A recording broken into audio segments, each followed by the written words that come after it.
खालिस्तान समर्थक आतंकवादी हरदीप सिंह निज्जर हत्याकांड को लेकर भारत और कनाडा के बीच जारी कूटनीतिक विवाद थमता नजर नहीं आ रहा। भारत के दबाव पर कनाडा ने अंततः अपने उच्च आयोग से राजनयिकों को हटाने का काम शुरू कर दिया है। शुक्रवार को कनाडा सरकार की तरफ से बताया गया है कि उसने भारत स्थित उच्च आयोग से 41 राजनयिकों को हटा दिया है। ये भी बताया गया कि उच्च आयोग के बेंगलुरु, चंडीगढ़ और मुंबई स्थित केंद्रों में वीजा सेवा स्थगित कर दी गई है। भारत में वीजा देने का काम नई दिल्ली स्थित उच्चायोग में होगा। जाहिर है कि इससे कैनेडियन वीजा की चाह रखने वालों को मुश्किलों का सामना करना पड़ेगा। इस घोषणा के साथ ही कनाडा ने भारत पर यह आरोप भी लगा दिया है कि राजनयिकों की वापसी की मांग अंतर्राष्ट्रीय कानूनों का उल्लंघन है। बहरहाल, भारतीय विदेश मंत्रालय ने न सिर्फ कनाडा के इन आरोपों को पूरी तरह से खारिज किया है, बल्कि फिर से इस बात को दोहराया है कि कनाडा के राजनयिक भारत के आंतरिक मामलों में हस्तक्षेप करते हैं। भारत और कनाडा में पिछले महीनों से बहुत गहरा कूटनीतिक विवाद चल रहा है। ये विवाद पीएम जस्टिन ट्रूडो की तरफ से वहां की संसद में दिए गए एक सनसनीखेज बयान से पैदा हुआ है, जिसमें उन्होंने भारतीय एजेंटों पर कैनेडियन नागरिक खालिस्तानी समर्थक आतंकवादी हरदीप सिंह निज्जर की हत्या का आरोप लगाया था। भारत ने इस पर न सिर्फ कनाडा के नागरिकों को वीजा देने से इनकार कर दिया, बल्कि कनाडा को वियना समझौते के मुताबिक भारत स्थित उच्चायोग से अपने राजनयिकों की संख्या घटाने को कह दिया। भारत का कहना है कि ओटावा में जितने भी भारतीय अधिकारी तैनात हैं, उसी के हिसाब से नई दिल्ली में भी कैनेडियन अधिकारियों की नियुक्ति होनी चाहिए। अभी ये संख्या काफी ज्यादा है।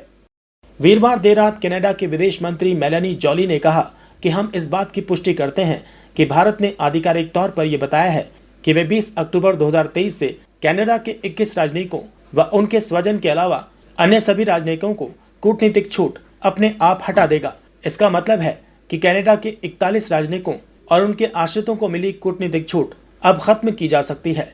इन राजनयिकों व उनके स्वजन पर भारत के फैसले पर संभावित असर को देखते हुए उन्हें भारत से सुरक्षित हटा दिया गया है। कैनेडियन उच्चायोग ने एक एडवाइजरी जारी कर अपने नागरिकों से कहा है कि चंडीगढ़, बेंगलुरु और मुंबई की यात्रा के दौरान अतिरिक्त सावधानी बरतें। इन शहरों में कनाडा के राजनयिक उनकी मदद के लिए उपलब्ध नहीं हो सकेंगे। इन शहरों में व्यक्तिगत तौर पर काउंसलर सेवा उपलब्ध नहीं होगी। किसी तरह की सेवा के लिए उन्हें नई दिल्ली स्थित उच्च आयोग से संपर्क करना होगा। कनाडा की तरफ से इस तरह के बयान आने के बाद भारतीय विदेश मंत्रालय की तरफ से जारी बयान में कहा गया है कि कूटनीतिक संबंधों पर वियना समझौते के तहत ही उक्त फैसला किया गया है। राजनयिकों की संख्या को लेकर भारत पिछले महीनों से ही कनाडा की सरकार के साथ बात कर रहा है। खालिस्तान समर्थक आतंकवादी हरदीप सिंह निज्जर हत्याकांड को लेकर भारत और कनाडा के बीच जारी कूटनीतिक विवाद थमता नजर नहीं आ रहा। भारत के दबाव पर कनाडा ने अंततः अपने उच्च आयोग से राजनयिकों को हटाने का काम शुरू कर दिया है। शुक्रवार को कनाडा सरकार की तरफ से बताया गया है कि उसने भारत स्थित उच्च आयोग से 41 राजनयिकों को हटा दिया है। ये भी बताया गया कि उच्च आयोग के बेंगलुरु, चंडीगढ़ और मुंबई स्थित केंद्रों में वीजा सेवा स्थगित कर दी गई है।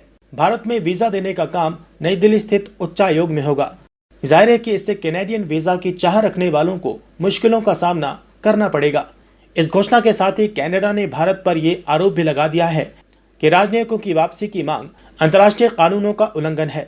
बहरहाल, भारतीय विदेश मंत्रालय ने न सिर्फ कनाडा के इन आरोपों को पूरी तरह से खारिज किया है, बल्कि फिर से इस बात को दोहराया है कि कनाडा के राजनयिक भारत के आंतरिक मामलों में हस्तक्षेप करते हैं।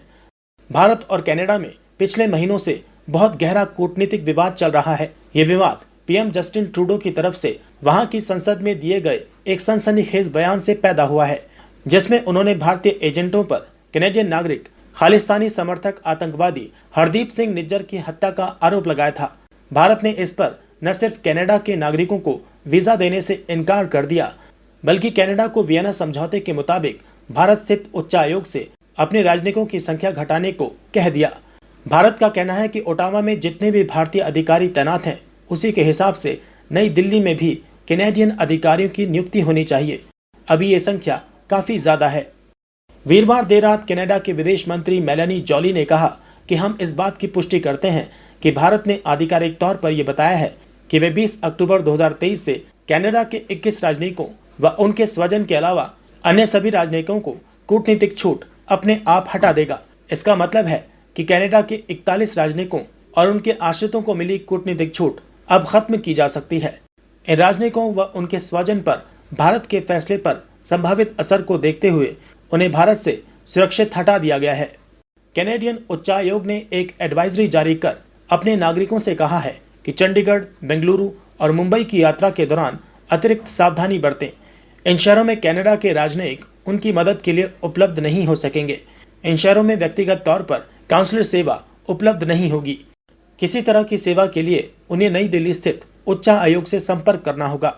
कनाडा की तरफ से इस तरह के बयान आने के बाद भारतीय विदेश मंत्रालय की तरफ से जारी बयान में कहा गया है कि कूटनीतिक संबंधों पर वियना समझौते के तहत ही उक्त फैसला किया गया है। राजनयिकों की संख्या को लेकर भारत पिछले महीनों से ही कनाडा की सरकार के साथ बात कर रहा है।